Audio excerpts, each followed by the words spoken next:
آج کل گھر میں پتہ ہے کیا سکھایا جاتا ہے؟ الٹا سکھایا جاتا ہے. اگر چچا آ کے بھتیجے پہ کو ڈانٹ لگائے تو باپ اپنے بیٹے کے سامنے اپنے بھائی کو ڈانٹتا ہے کہ میرے بیٹے پہ ہاتھ کیوں اٹھایا تم نے. تو بیٹے کو چچا کا گستاخ بنایا کہ نہیں بنایا؟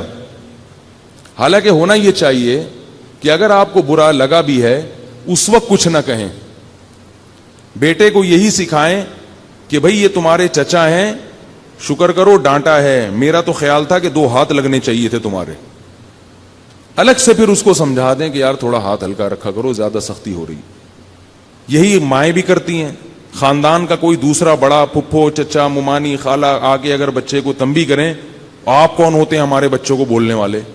تو بچے کو کیا بنا رہے ہیں؟ بے ادب, گستاخ. تو جب بچہ چچا ماموں خالہ کا بے ادب بنے گا تو پھر ماں اور باپ کا بھی بنے گا. وہ با ادب بنے گا تو سب کے لیے بنے گا.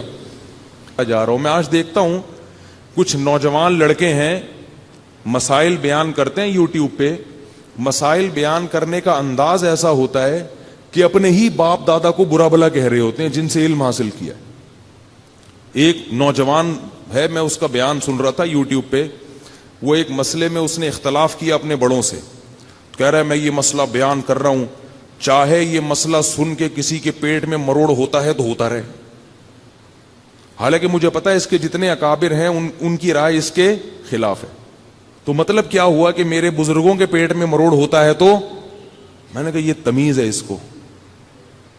ایسے علم کا کیا کرنا ہے بھائی کہ جس میں بھائی آپ یہ بھی تو کہہ سکتے ہو کہ میں یہ مسئلہ بیان کر رہا ہوں, بلکہ ہونا تو یہ بھی بے ادبی ہے کہ آپ اپنی رائے کو اپنی بزرگوں کی رائے کے خلاف کر کے پیش کریں. اگر رائے ہے اور آپ تحقیق کے اہل ہیں تو پھر آپ یوں کریں کہ بعض حضرات کی یہ تحقیق ہے جو کہ صحیح معلوم ہوتی ہے. ایسے اپنے اساتذہ پہ ایسے کیچڑ اچھال لو, ان کے پیٹ میں مروڑ ہوتا ہے تو ہوتا رہے. یہ الفاظ ہیں یار, یہ چیزیں کلپ بن کے جا رہے ہیں. پھر وہ جب اپنے ابا دادا کو نہیں چھوڑا تو وہ جو پرانے لوگ ہیں ان کو کہاں معاف کریں گے. پھر کبھی ابو حنیفہ رحمۃ اللہ علیہ پہ کیچڑ اچھال رہے ہیں, کبھی امام شافی پہ کیچڑ, شافی نے یہ بولا, ابو حنیفہ نے یہ بولا. اس طرح سے ان کے انداز کلام ہے. تو یہ علم جو حاصل ہوتا ہے نا, دنیا کے علم اور دین کے علم میں فرق ہے. بلکہ دنیا کا علم بھی جو ادب تمیز کے ساتھ حاصل ہوتا ہے, اساتذہ کا احترام کے ساتھ حاصل ہوتا ہے, اس میں بھی برکت ڈالتے ہیں اللہ تعالیٰ.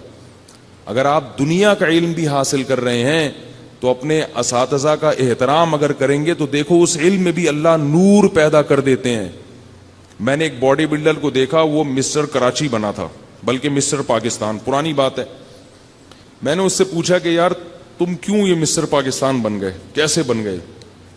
تو اس نے مجھے بتایا کہ میرے اندر صرف ایک کوالٹی تھی کہ مجھے جو باڈی بلڈنگ سکھاتا تھا نا استاذ, میں اس کا احترام کرتا تھا بس. کہہ رہے جو لڑکے آتے تھے نا تو وہ ہمارا استاذ ایک کبھی کبھار چپت بھی لگاتا تھا, تو لڑکے غصہ کرتے تھے کہ ہاتھ کیوں اٹھا رہے ہو ہم پہ, یوں تکبر کر کے بھاگ جاتے تھے بہت سارے.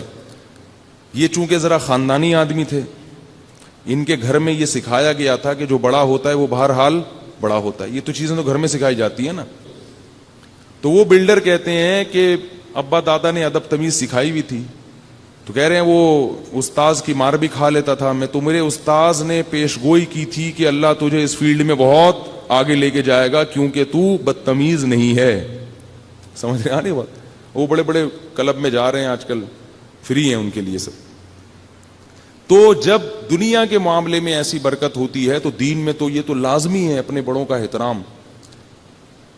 تو یہ مدارس میں جو ہے نا غربت میں وقت گزارتے ہیں, غربت میں. ہاں بعض علماء بڑے مالدار بھی ہیں لیکن ان کا ریشو, علماء میں دولت کا ریشو کم ہی ہوتا ہے. حکیم الامہ لکھتے ہیں اللہ کی منشا ہی یہی ہے, ٹھیک ہے نا, کیونکہ اللہ نے ہمارے نبی کو کیا بنایا, غریب بنایا. تو نبی کے وارثین بھی کیا ہوں گے؟ میں نہیں ہوں غریب, کہیں مجھے زکوٰۃ لا کے لفافوں میں دینا شروع کر دیا. اچھا حضرت ہمیں تو پتہ ہی نہیں تھا, ٹھیک ہے نا, میں عمومی مثال دے رہا ہوں. بعض مالدار بھی ہوتے ہیں ہماری طرح, اکثریت کیسی ہوتی ہے, وہ غربت ہی ہوتے ہیں. طلبہ میں بھی ایسا ہی ہے.